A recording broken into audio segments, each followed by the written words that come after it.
Okay, so let's see if this works. So hi everyone, it's this is a bit of an experiment, but it's been it's been an interesting week, and I think this week, as you're going into your first set of reviews, it's just a really good point to start talking a little bit more about narrative and presenting. But I think for today, I'd just like to focus a little bit more on process and ideas of process when it comes to design. So really, in your reviews today, it should be just a conversation about the ideas that you've worked up so far. And the most important thing that you really I would like you to emphasize is the process that took you to get to where you got to. So with the final outcomes. And I think this is something that's just as important as the outcome itself, because I think there tends to be sometimes a focus on the outcome, the final image, as this kind of like great thing, and it is great. But I think it's also just as important to make sure you emphasize or at least explain parts of what got you there in the first place. So through your process, you can not only just start to explain how your design came to be, but also start to talk about and touch upon the things that influenced your design. Whether that's personal experience, something deeply held within kind of your lived experience, or even just a Pinterest post or an Instagram account that kind of really captured your attention and thought you kind of presented a really interesting idea. But this feeds into this wider idea that I'm going to probably talk about quite a lot, but I've already talked about a little bit, which is like that design is not an isolated exercise. Design responds to the world that it is in and its context, sometimes almost in real time. So this is something that, to take a very recent and personal example, is if you think about the current COVID measures across town centers, you see that there's been a massive redesign and rethinking of public space in that, whether that comes in the form of like public seating, benches, or even some of the kind of like the restaurants taking wider pavements, things like that. That's a very kind of literal example of how context affects the design and the process in a contemporary context on a functional level, but also on an aesthetical level. You can just have a look at any kind of church built in, the 17th century churches, Gothic churches, any kind of other types of churches versus churches that have been built during the modernist period. They both serve the same function, but they were deeply affected by the aesthetic and the context of the time. And I think it's important to make sure that we refer to these kind of ideas not just through history, but as part of a wider picture. So that's one of the things I would like you to think about as well. But the idea that these things the idea that the design affects everything, or at least affects your process, is not something that only I would say affects buildings or big things. This can also affect very kind of like mundane and everyday things. And so, the act of design and the act of like design process can ultimately be deeply political, depending on how you apply it and how you kind of like what experiences and what opinions and ideas you bring to it.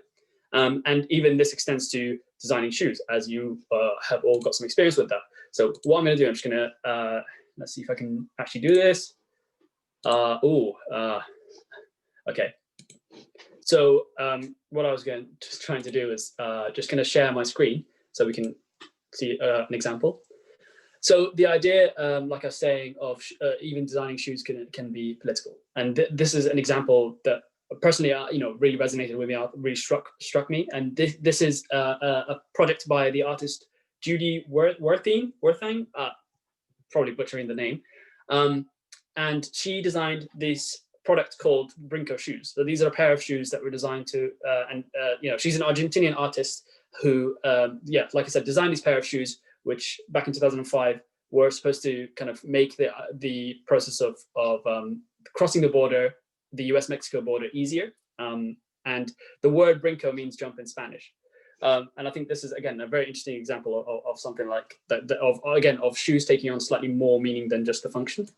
And so the idea behind this was Judy spent a lot of time thinking and researching the journey that a lot of people make at the US-Mexico border in Tijuana.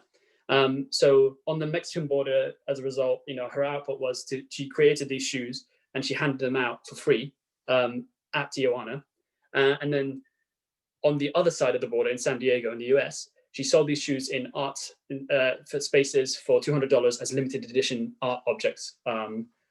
There's a whole critique in there as well.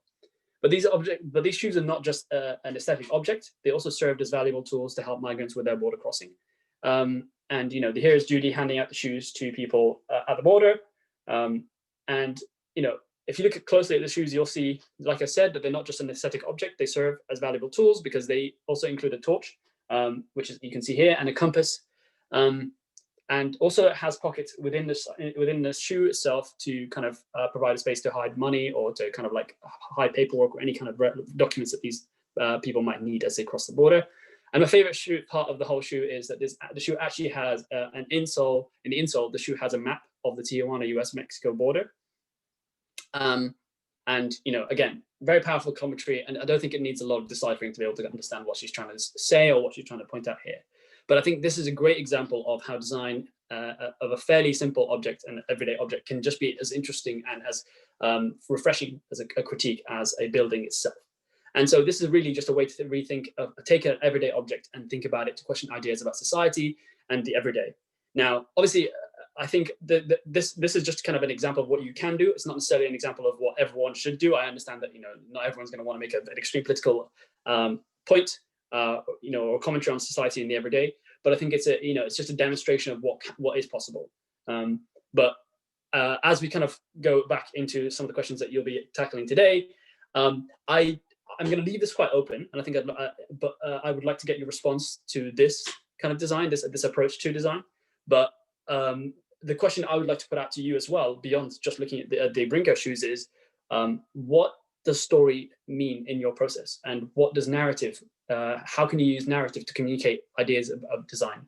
And you know, how does that feed back into your process? So these are quite open questions, but I think it's just mainly the focus is just to think about, like, how does narrative and how does experience kind of come through in your design or in your process? So that's all from me.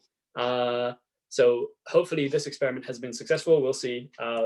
Yeah, so thanks for listening, and I guess I'll see you in a few minutes.